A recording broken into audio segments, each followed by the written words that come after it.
On Ça me digère, fait sourire. on digère comment ce genre de match en l'étudiant, en discutant beaucoup avec ses joueurs?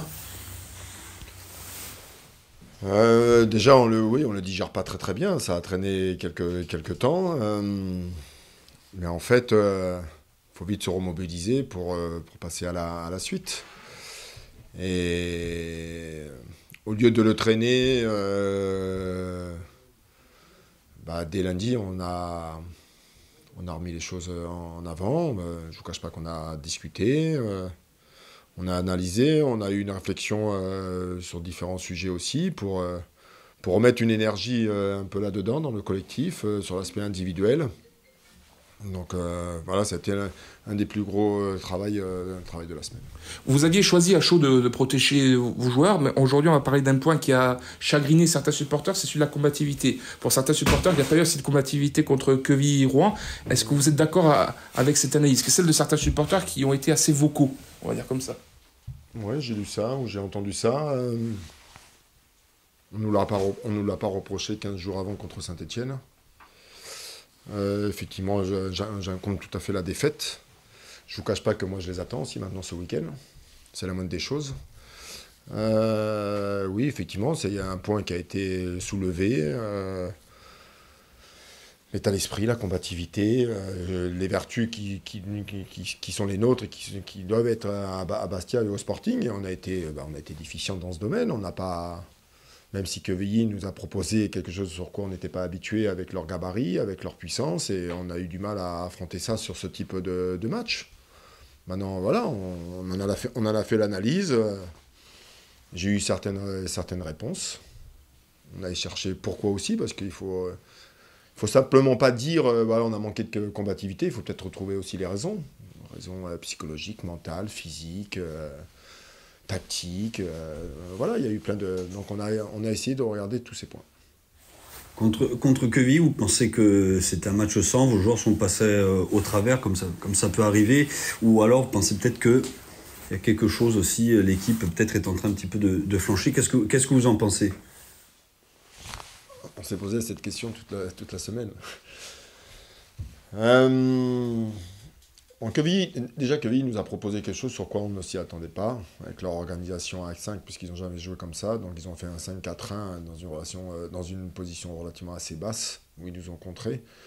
Sur l'aspect technique et tactique, on n'a pas su répondre à ça, sur trouver des enchaînements. On a beaucoup pris des initiatives individuelles, vouloir faire des différences tout seul. On n'en avait pas les moyens. On a eu du mal à trouver des relations. Est-ce que dans l'approche du match, inconsciemment, comme on les avait joués il y a un mois, et qu'on était sur une série intéressante et sur des matchs intéressants, voilà, ça c'est quelque chose que vous ne maîtrisez pas sur le moment, malgré qu'on les ait prévenus, malgré que je pense qu'on avait fait le nécessaire au club et au sein du staff de les préparer à ça. Voilà, malheureusement, ça fait partie. Nous, on sait, moi je savais que contre ce type d'équipe, quand vous prenez un but, vous savez que ça va être très, très, très compliqué. Après, l'autre question est de savoir comment on joue contre ce type d'équipe qui joue relativement assez bas et qui nous propose des défis athlétiques. Alors la réponse, soit un espoir individuel, ou soit de la conservation dans un jeu assez à plat. Alors si c'est pour faire des passes et pour pas avancer, ça ne sert strictement à rien non plus. Donc voilà, il y a eu tout un tas de réflexions. Voilà, ça peut arriver et ça arrive dans la saison. N'oubliez pas qu'on était sur une série quand même relativement assez importante. Mais si on a le bonheur de gagner le match de demain, on sera que sur 2 défaites sur 11 matchs. Je crois qu'il faut un peu de temps en temps calmer les choses. Contre Quevilly, votre point fort, les ailes, vous n'avez pas réussi à vraiment exploiter l'apport de vos latéraux, de vos ailiers. Est-ce que vous pensez peut-être que les équipes adverses, vous l'avez dit vous-même avant le coup d'envoi, en plus, ils vous ont étudié, est-ce que vous avez peut-être travaillé une nouvelle peut-être manière d'animer votre jeu offensif? On sait que le rôle de nos pistons sont importants.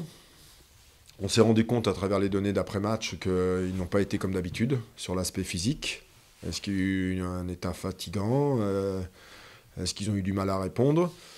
Et oui, on a regardé ça sur la vidéo, on a regardé ça sur les séances d'entraînement pour essayer d'animer aussi autre chose et d'une façon un peu différente.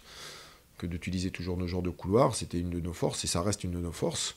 Mais en fait, il faut qu'on trouve d'autres solutions si, par exemple, Queville a bien fermé les jeux de couloir parce qu'ils ont mis deux joueurs dans les couloirs pour fermer et que c'était difficile pour nous. Donc on a vu ça cette semaine. Concernant cette équipe de Guingamp, quelle est un peu votre analyse? C'est une équipe qui a un peu de résultats en dents de scie, mais qui a été plutôt bonne lors de son dernier match. Oui, une victoire contre Valenciennes 3-1. En fait, il ne faut pas trop se fier à cette équipe de Guingamp entre ce qu'ils peuvent présenter à la maison, à domicile et à l'extérieur. Il ne faut pas oublier que c'est la 4e équipe au classement à l'extérieur, avec 18 points sur 11 matchs. Donc c'est une équipe performante quand ils sortent. Alors quand on voit la composition de leur effectif, ils ont de bons joueurs. Il y a parfois certains matchs où ça n'a pas voulu leur sourire. C'est une équipe qui essaie de proposer toujours quelque chose dans le jeu, dans le déplacement, dans la conservation du ballon. Ils sont, avec cette victoire, ça leur a fait du bien contre Valenciennes. Ils ont joué dans des organisations différentes, pratiquement sur les 5 derniers matchs à 3, à 5, à 4. Donc est-ce qu'ils ont cherché quelque chose? Ils ont des joueurs qui sont blessés aussi, qui sont absents. Donc voilà, mais en fait on sait à quoi s'attendre. Justement, vous parlez de la prévisibilité du jeu. Vous dites à quel point c'est important. On a vu que QRM a joué à 5 derrière, ce qui n'était pas attendu. On voit que maintenant, Guingamp passe peut-être en 4-4-2. Est-ce que ces changements, c'est dû à l'avènement de la vidéo? Est-ce que c'est parce que tous les entraîneurs se regardent leur adversaire? C'est dû à quoi tout ça? En fait, il y a plein de choses. Il y a ce qui peut se passer en interne, et une chose que nous, on a fait. On a travaillé différentes organisations, parce que si on doit changer encore de match, qu'on ne soit pas perdu. Donc il y a le travail de ce que vous faites au quotidien. Et puis deuxième point, par rapport à l'adversaire que vous rencontrez, où vous pouvez remarquer peut-être certaines faiblesses ou des difficultés dans certains domaines, et que ça peut vous permettre des fois dans la réflexion de dire on va changer d'organisation pour mettre à mal l'équipe adverse. Donc oui, dans tous les staffs aujourd'hui, il y a un gros travail de vidéo qui est fait. On regarde beaucoup de matchs, on est pratiquement entre 3 et 4 matchs des équipes adverses à chaque fois. Donc voilà, là on joue Guingamp qui ont joué dans des organisations différentes. Quand on va proposer Guingamp aux joueurs, on leur fait part de tout ça. Alors ça fait beaucoup de choses à intégrer dans l'esprit. Après ça fait partie du jeu. Vous voyez bien que dans les matchs de Ligue des Champions, il y a des grands clubs aujourd'hui qui changent régulièrement d'organisation, et même avec des grands entraîneurs. Je dirais Guardiola avec Manchester City, vous voyez leur match contre Arsenal cette semaine, il a joué à 5, il a pris la décision de laisser le ballon à Arsenal. Et Guardiola, un adepte du ballon de son équipe. Il a laissé le ballon à Arsenal pour les contrer, pour jouer des transitions. Donc en fait, on voit bien que la réflexion des entraîneurs aujourd'hui aussi, c'est de pointer éventuellement des faiblesses de l'adversaire. Alors on va faire un petit point aussi sur les blessés et les suspendus par rapport à cette rencontre. Est-ce qu'il y a eu des mauvaises surprises en termes de blessés, ou est-ce que ça va de ce côté-là? Il n'y a pas de mauvaises surprises, mais ils sont toujours absents. Johnny, toujours ses petites douleurs. Abdou, il ne sera pas rétabli, malheureusement pour nous. Les 2 suspendus, Joris et Tom. J'en ai peut-être oublié un 5e, Christophe. Anthony Robic, qui a un petit problème au mollet cette semaine. Une dernière question, on a vu la réserve, vous aussi. Les remplaçants habituels ont joué. Est-ce que c'était un souhait de votre part pour leur donner du rythme? C'est un souhait et c'est une décision que j'ai prise avec la direction du club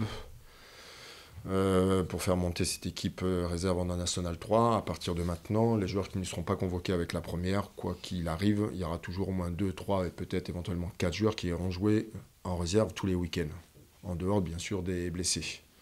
Donc les joueurs sont au courant, il n'y a plus de discussion à avoir, les choses sont décidées et c'est comme ça. Donc c'est la raison pour laquelle il y a eu 4 joueurs qui sont descendus, même s'il y en a un qui a demandé de jouer. J'ai trouvé son initiative très bonne, c'est Ronca. Et bon, j'étais présent au match, les joueurs qui sont descendus ont été très bien dans l'état d'esprit, il n'y a pas eu de problème, et bien au contraire, ça leur a fait beaucoup de bien. Donc c'est important aussi pour moi, et on verra pour demain pour certains d'entre eux.